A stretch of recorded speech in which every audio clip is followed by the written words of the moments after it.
Hi, I'm Claire and I'm 37 now. But I still remember the night my dad kicked me out like it happened yesterday. He looked me straight in the eye and said I'd never make anything of myself. I left with a backpack, a notebook, and a heart full of anger.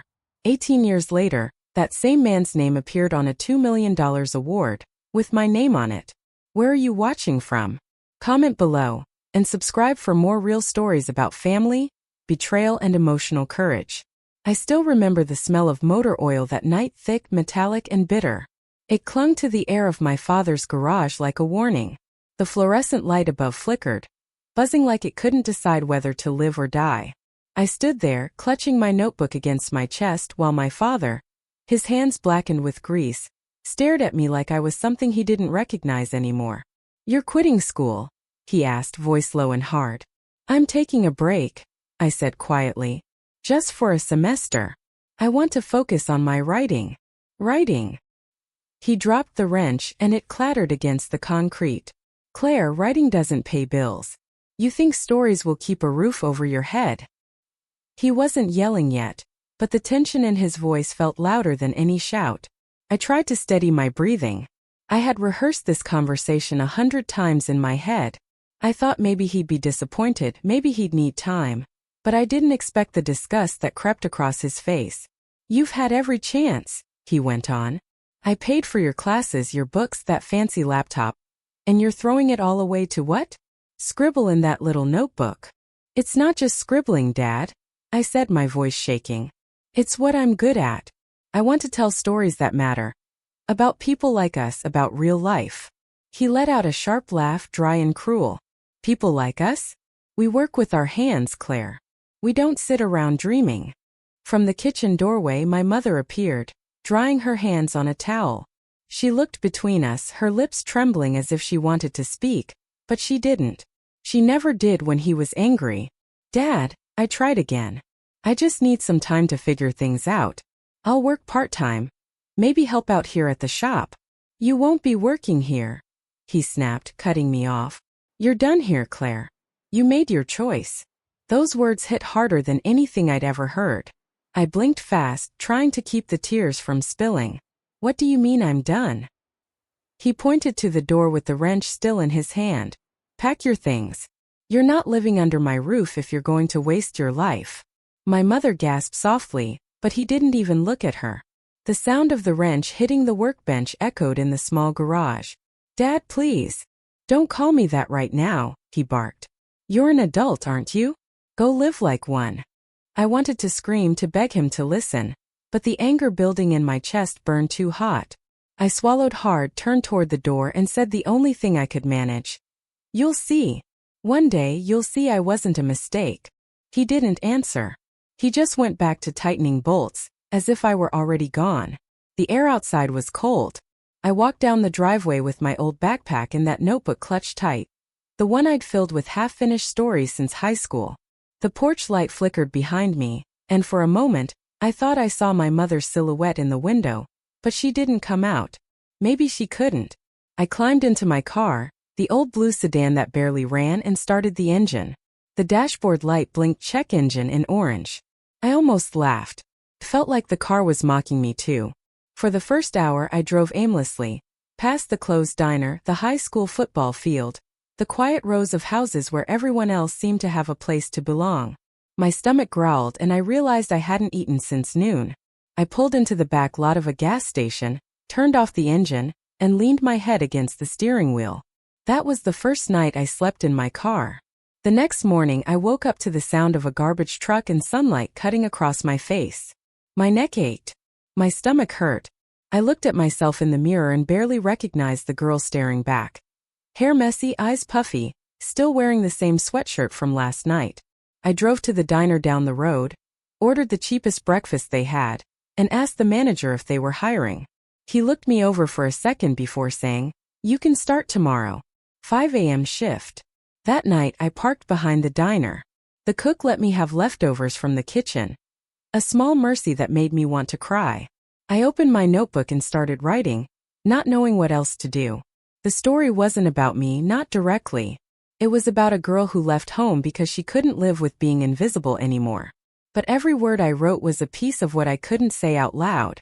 One night, a week later, I sat in the backseat of my car, eating cold fries when someone knocked on my window. It was the cook, Rick, a middle-aged man with kind eyes and hands scarred from years over a grill. "You can't keep sleeping out here, kid," he said. "I'm fine," I lied. "It's just temporary." He nodded slowly. "You remind me of my daughter," he said, handing me a paper bag with fresh food. "She thought she could make it on her own, too. Sometimes it's not about proving them wrong. It's about proving you can survive." I didn't say anything, but that night I wrote another story. That one was about a man who couldn't say sorry until it was too late. A week turned into a month. I saved every dollar I could and found a tiny room above a laundromat. The paint peeled from the walls, and the heater barely worked, but it was a roof. It was mine. The first time I turned the key in the door, I felt something I hadn't felt since I was a kid: freedom, mixed with fear. I sat on the floor, surrounded by boxes that weren't even full, and wrote the line that would stay with me forever. Sometimes leaving isn't the hardest part, it's staying gone. A few nights later, I drove back past the garage. The lights were off.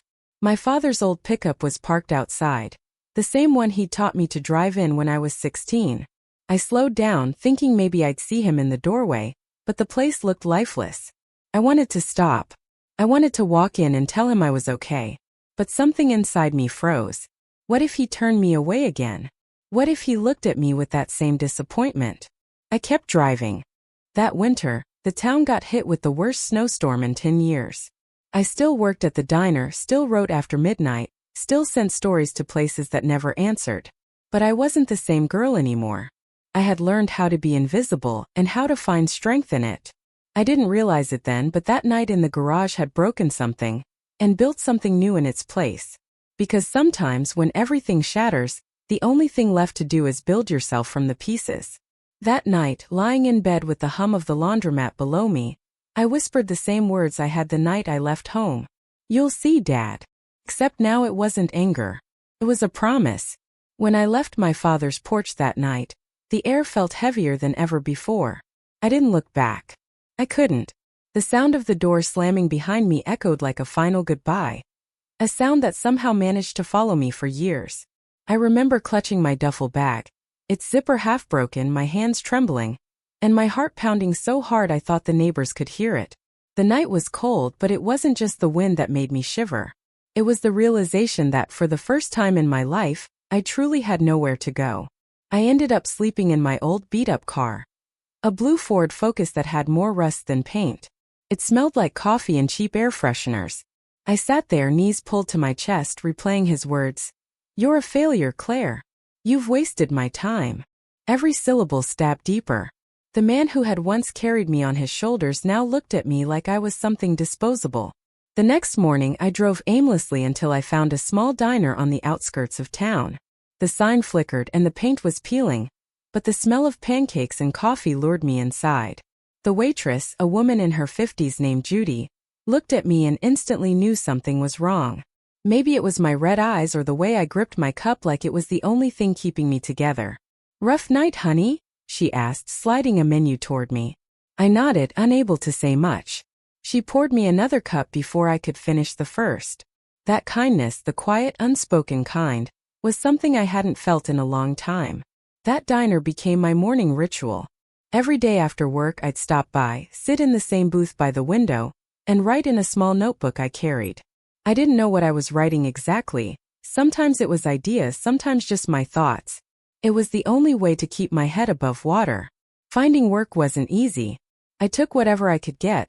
Stocking shelves at a grocery store, wiping tables, walking dogs, even cleaning houses on weekends. My back ached, my hands cracked, and every night I came home to a cramped studio apartment that smelled faintly of damp carpet.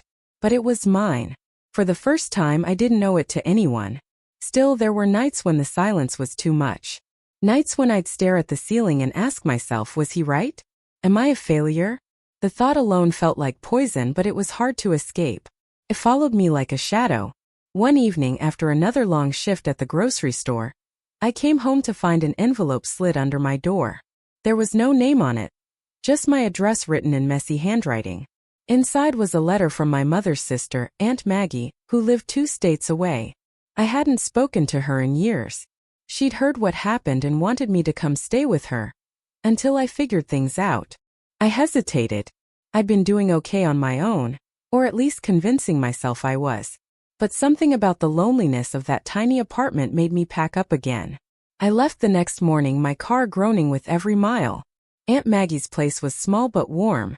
She lived in a quiet neighborhood with white fences and neatly trimmed lawns. She didn't ask questions right away. She just gave me a hug and said, "You can rest here, honey. You've done enough fighting for now." That night I cried. Not the quiet kind of crying, but the kind that empties you out.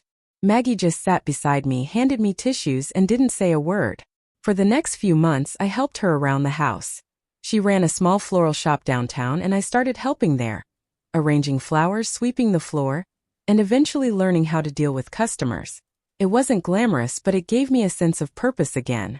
The shop smelled like lavender and fresh soil, and somehow it began to heal me. Still, my father's words haunted me. Every time I made a mistake, dropped a vase, forgot an order, I heard his voice. "You'll never be good enough, Claire." One afternoon, while delivering flowers to a local event, I met a woman named Sarah. She worked at a nearby community college and mentioned they were looking for someone to help with basic office tasks: filing, scheduling, student records. It didn't pay much, but it was stable, and for the first time it felt like a step forward. The first day at that job was terrifying. I felt out of place, sitting behind a desk surrounded by people with degrees and confidence. I kept my head down and worked hard, filing papers, answering phones, staying late when others went home. Slowly, the fear faded. Sarah became a friend. She'd bring me coffee in the mornings and share stories about her students.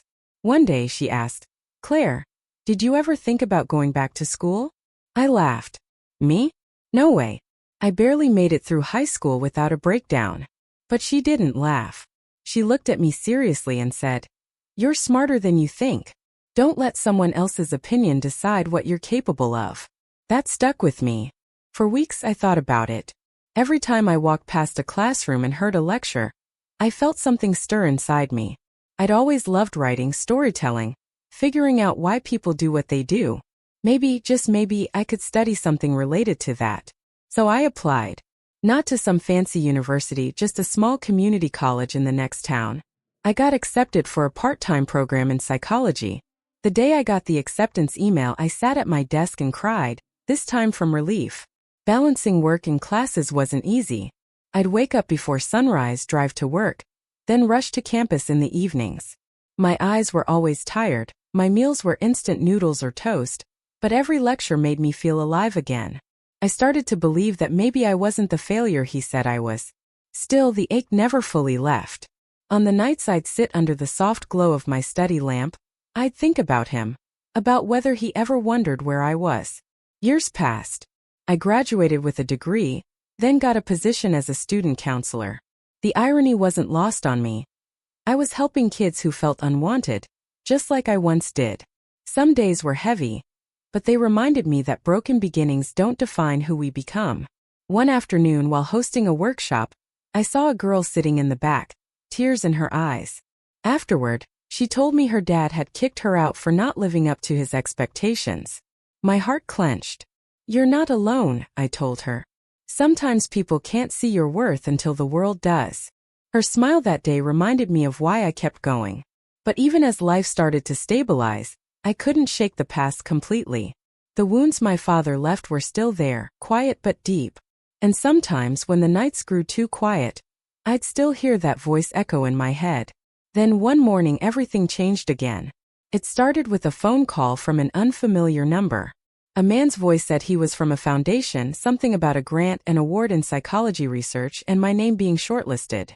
First I thought it was a scam, but when he said the name of the funder, my heart nearly stopped. "Funded by Mr. Robert Mitchell," he said. My father's name. For a few seconds I couldn't breathe. The world around me blurred. The same man who called me a failure had funded a $2 million award for the very field I'd built my life around. I hung up the phone and just sat there, shaking. I didn't know whether to laugh, cry, or scream, because in that moment I realized the past wasn't done with me yet. And neither was he. When I hung up that call, my hands wouldn't stop shaking. The room felt too small, too quiet, as if the walls themselves were listening. I sat there staring at the phone, reading and rereading the number on the screen. My father's name echoed in my head, Robert Mitchell. The man who once told me I'd never make anything of myself. The same man who kicked me out into the cold and didn't look back. And now he was behind a $2 million award that had my name on it. For a long time I didn't move. My heart was racing, but my mind couldn't decide how to feel. Was it anger? Shock? Confusion? Maybe all of it. The irony was too much. It almost felt cruel, like fate had been saving this twist just to see what I'd do. When I finally managed to stand, my legs felt weak. I grabbed my coat, stepped outside and started walking. The crisp morning air hit my face, grounding me a little. The sun was rising, painting the sky in soft gold, but I couldn't appreciate it. Not when my past had just knocked on my door so unexpectedly. At the corner of the block, I found myself in front of the same coffee shop I visited every morning before work. I ordered my usual black coffee, no sugar, and sat by the window. People passed by outside, heading to work, laughing, talking, living their normal lives. I envied them. For me, nothing felt normal anymore. I pulled out my phone and Googled the name of the foundation the man had mentioned. It was real. An established mental health research organization that funded projects across the country. And right there at the top of the donors page was my father's name. Robert Mitchell Foundation for Behavioral Studies. It hit me like a punch to the chest. The man who'd called me a failure had apparently built a reputation as a philanthropist. Someone known for believing in human potential. The hypocrisy burned. I wanted to laugh and scream at the same time. Why now? Why after 18 years? As I scrolled through the website, my eyes stopped at a headline. Annual Award for Innovation in Counseling Research funded by Robert Mitchell. Underneath, in smaller letters, was my own name, Dr. Claire Mitchell, nominee. It felt surreal. I'd worked hard for years, never expecting fame or money. But to see my name under his, it twisted something deep inside me. That night I couldn't sleep. I kept pacing, trying to make sense of it. My mind replayed every memory I had of him. The slammed doors, the harsh words, the cold looks. And then the strange thought came. Was this his way of making amends? But then again, why not reach out directly? Why not call, right, or just say I'm sorry? Because that wasn't him. He wasn't the type to admit mistakes. He'd rather buy silence with grand gestures. The next morning, I received an official email from the foundation, inviting me to an award ceremony in Chicago the following month. I stared at the words for a long time, my stomach in knots. I wasn't sure if I could handle seeing his name or worse, his face. Still, something inside me said I had to go. Not for the award, but for closure. Maybe this was my chance to confront everything I'd buried for nearly 2 decades. 2 weeks later, I found myself on a flight to Chicago. The city lights glimmered below like 1,000 tiny promises. I hadn't traveled in years, too busy working, studying, surviving. Now, as the plane descended, I felt like I was about to face a ghost. The ceremony was being held at a downtown hotel. When I walked in, everything was sleek and polished, soft jazz music, people in suits, glasses of champagne clinking. I felt completely out of place. My hands trembled slightly as I adjusted the lanyard with my name on it. Dr. Claire Mitchell, a woman said behind me, smiling warmly. Congratulations on your nomination. I've read your paper. It's incredible work. I smiled politely. Thank you. That means a lot. She moved on, and I found myself staring at a large poster near the stage. It displayed the names of the donors, and there it was again. Robert Mitchell. His photo was beside it. I hadn't seen him in nearly 2 decades, but there he was. Older. Grayer. Still proud. Still intimidating, even through a picture. I stood frozen, staring. Are you all right? Someone asked. I turned to see Sarah, the same colleague who once encouraged me to go back to school. She'd flown in to support me. I don't know, I said softly. That's my father. Her eyes widened. That's him. I nodded. The one who threw me out. She was quiet for a moment. Then she whispered, Claire, this might be your chance to take your story back. Her words hit me hard. Take it back. When the ceremony started, I sat near the front, my hands clasped tightly together. The host gave a speech about innovation and compassion, words that used to feel inspiring, but now felt heavy with irony. Then came the moment that made my heart stop. And now, to present this year's award, please welcome our esteemed benefactor, Mr. Robert Mitchell. Applause filled the room. My stomach dropped. I turned my head slightly as he walked onto the stage. He looked older, yes, but not frail. His presence still filled the room, commanding, confident, the same way it used to fill every corner of our house. He began to speak. When I started this foundation, he said, his voice deep and steady, I wanted to support those who dedicate their lives to helping others find strength, even when the world tells them they can't. My throat tightened. I could barely breathe. Was he talking about me? About himself? His speech went on, filled with words about resilience and forgiveness, words that almost sounded personal, though no one else would have known. But I did.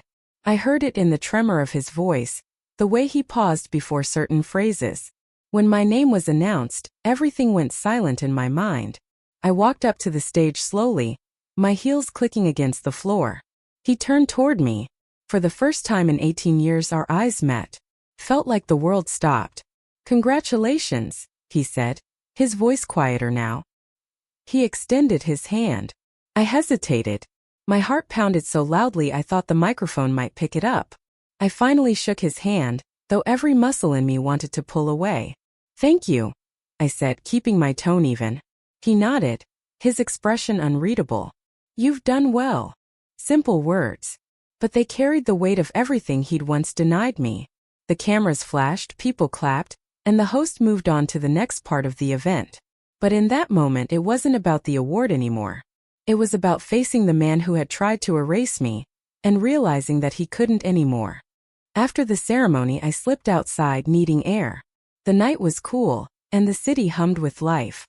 I leaned against a railing, staring at the streetlights below. Then I heard footsteps behind me. Claire. His voice. I turned slowly. He stood there, looking unsure for the first time in my life. You grew up, he said softly, almost like it surprised him.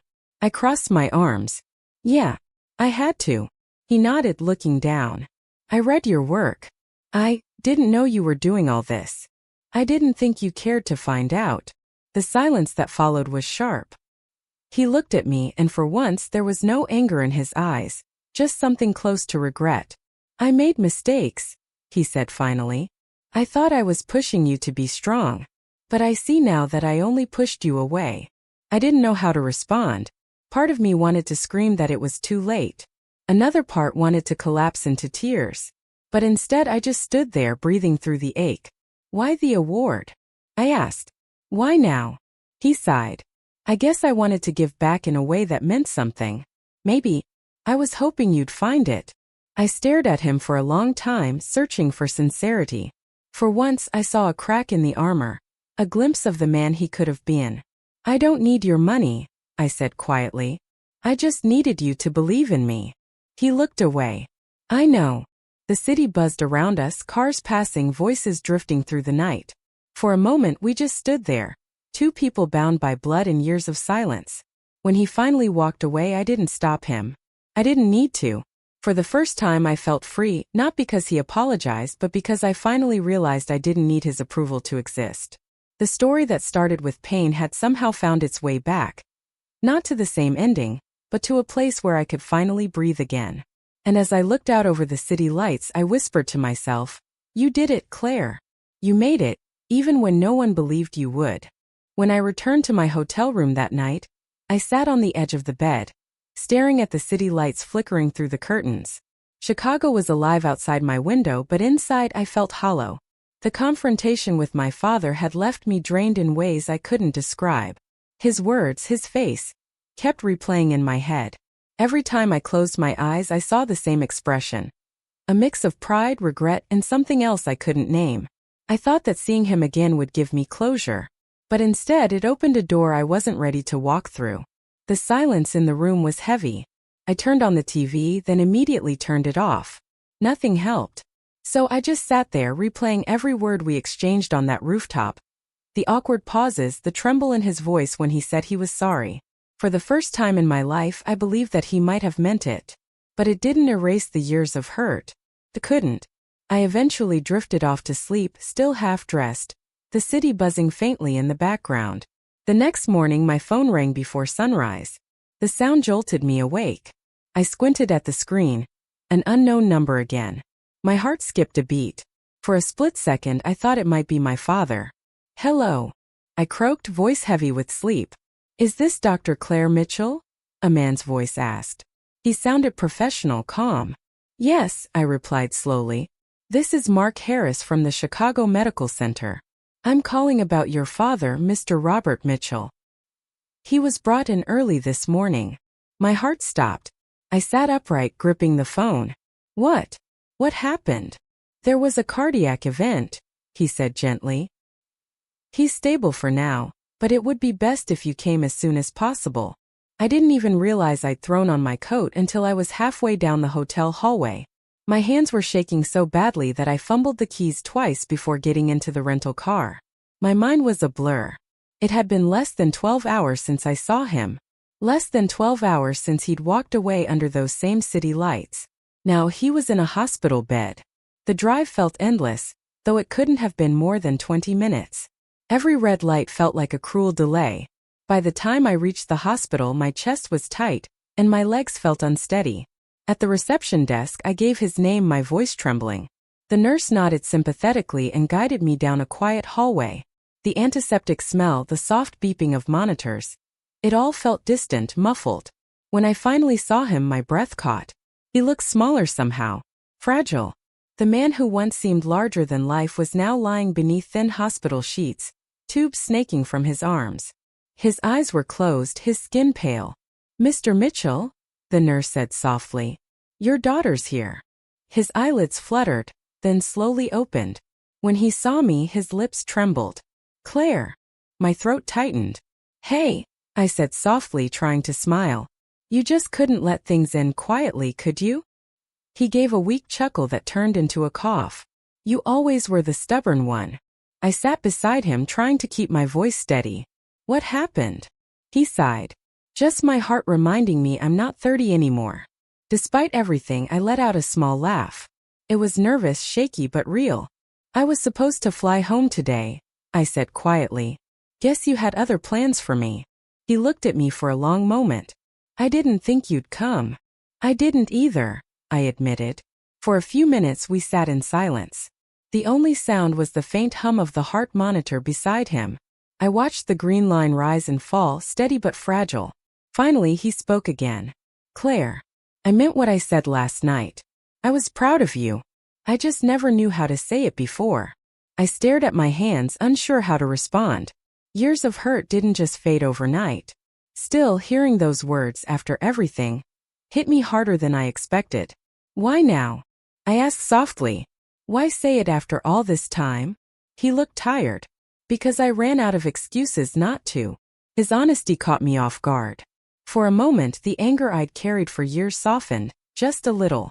The nurse returned, checking his vitals, reminding him to rest. I stood quietly by the window, staring at the city below. It was still early, the streets half empty, the sky slowly brightening. Somehow it felt fitting, like the world itself was holding its breath. When the nurse left, my father cleared his throat. "There's something I need to tell you," he said. I turned toward him. "What is it?" "I didn't start that foundation just for charity," he said slowly. "It was for you." I blinked. "For me?" He nodded weakly. "After you left, I tried to move on. I focused on work, money, success, anything to avoid thinking about what I'd done. But one night I saw an article. A story about a young counselor who helped a girl struggling after being disowned by her family. That counselor was you." My breath caught. "I realized then," he continued, "that you became everything I said you couldn't be. And I wanted to do something to honor that. I thought maybe, if I built something that helped others like you, it would make up for what I did." I sank into the chair, staring at him. The man who once called me worthless had spent years funding something inspired by me, without ever telling me. "I didn't deserve to reach out," he said, his voice trembling. "But when they told me your name was nominated this year, I thought maybe fate was giving me a second chance." I swallowed hard, trying to process it all. "You could have just called," I said finally. He smiled faintly. "I didn't think you'd pick up." He wasn't wrong. For a while, neither of us spoke. The quiet felt different this time. Less heavy, more understanding. Then he reached for something on the bedside table. A folded envelope. "I was going to give you this after the ceremony," he said. I hesitated before taking it. Inside was a letter, written in his familiar handwriting. "Claire, if you're reading this, it means I finally found the courage to say what I should have said years ago. I'm sorry. You didn't fail me, I failed you. You were never the disappointment. I was the man too proud to see your worth. Everything I built afterward, it was because of you." My vision blurred. I wiped at my eyes, feeling tears I didn't know I still had. When I looked up, he was watching me, his expression soft. "I don't expect forgiveness," he said quietly. "I just wanted you to know the truth before it's too late." "Don't say that," I said sharply. "You'll be fine." But he only smiled. "You always did hate lies." That night, I stayed by his side. We talked for hours about Mom, about the house we used to live in, about everything we'd both avoided for so long. At one point, he dozed off, his hand still loosely gripping mine. I just sat there, listening to the steady rhythm of his breathing, feeling something inside me shift. It wasn't forgiveness, not yet, but it was something close. When I finally stepped out of the hospital in the early morning, the sky was streaked with pink and orange. The air was cold, but it felt clean somehow, like a new beginning. My phone buzzed. It was Sarah. "Hey," she said softly. "How's he doing?" "He's hanging in there," I replied, my voice thick. "We actually talked." "I'm glad," she said. "You needed that." "Yeah," I whispered, staring at the sunrise. "Maybe we both did." Before I hung up, she added, "Claire, whatever happens next, you did the right thing going to him." After we ended the call, I stood there for a while, watching the city come alive again. Cars honking, people rushing to work, the world moving forward like it always does. And for the first time in years, I felt like I could move with it. When I went back inside, he was awake again. His color looked a little better. "You're still here," he murmured, smiling faintly. "Yeah," I said softly. "Guess I am." He squeezed my hand weakly. "Thank you." It wasn't much, but it was everything I waited my whole life to hear. That call, the one that had jolted me awake before dawn, had changed everything. It didn't just bring me back to my father. It brought me back to the part of myself I thought I'd lost, the part that still believed in healing, even after all the hurt. And as I sat there watching him drift back to sleep, I realized something I never thought I would. Sometimes closure doesn't come from revenge or pride.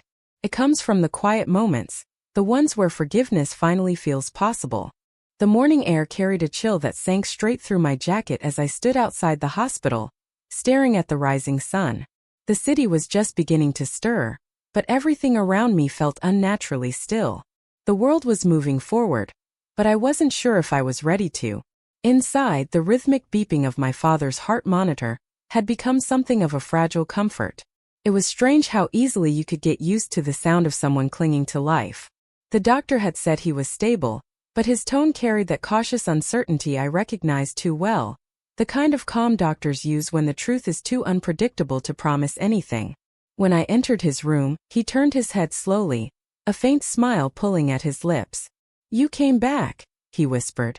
"I said I'd stay," I replied quietly, setting my bag down. He chuckled weakly.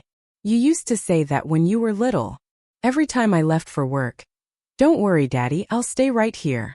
And I'd find you hours later, asleep by the window." His words hit harder than he probably realized. I smiled faintly. Guess I kept my word after all. He didn't respond. He just looked at me with a mixture of peace and regret that made it difficult to breathe. The hours passed slowly. I read to him for a while, an old collection of essays I found in the hospital library. Sometimes he listened. Sometimes he drifted off, murmuring things I couldn't quite catch. Around noon, a nurse came in with a soft smile. "You should eat something, dear. There's a cafe down the hall." I nodded, though I didn't really plan to go far. The thought of leaving him alone, even for a few minutes, felt impossible.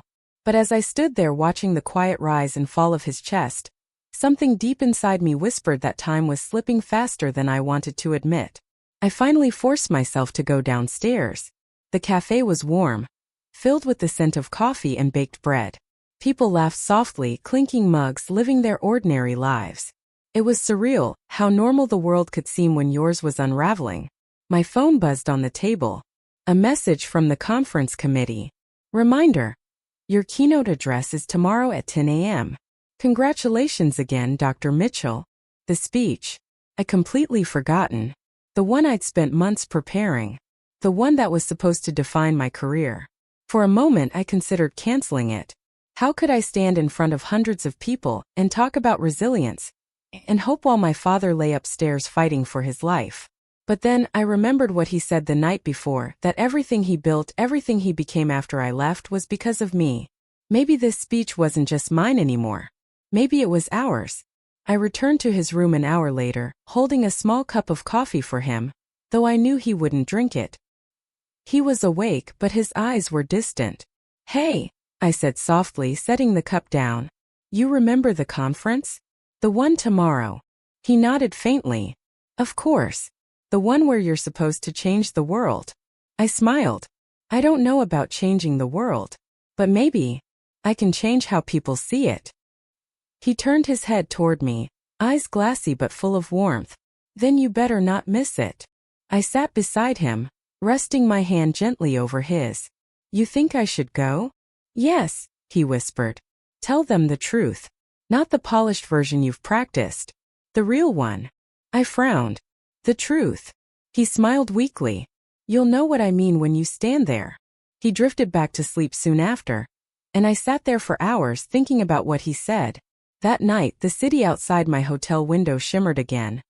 Bright, alive, indifferent. I couldn't sleep. My mind kept circling around his words. Tell them the truth. By dawn I knew what I had to do. The next morning, the auditorium was filled to capacity. Dozens of faces stared up at me from the front rows. Journalists, psychologists, advocates. All waiting for my speech. The lights felt blinding as I walked to the podium. My heart pounded so loudly it drowned out the sound of applause. I took a slow breath, gripping the edge of the stand. I could have recited the speech I'd written weeks ago, the one about hope and rebuilding lives. But as I looked at the crowd, I remembered my father's tired eyes and that faint, bittersweet smile. So I set the paper aside. Good morning. I began, my voice steadier than I felt. Today, I was supposed to talk about the psychology of second chances, about data recovery and hope. But last night I realized I've been hiding behind the science for far too long. A murmur rippled through the audience. I glanced down briefly, collecting myself. The truth is, I continued, I didn't become who I am because I was fearless. I became who I am because I was broken. And because someone I loved broke me. The room fell completely silent. I grew up chasing approval from someone who couldn't see me. I spent years trying to be the daughter who deserved love. The one who didn't make mistakes.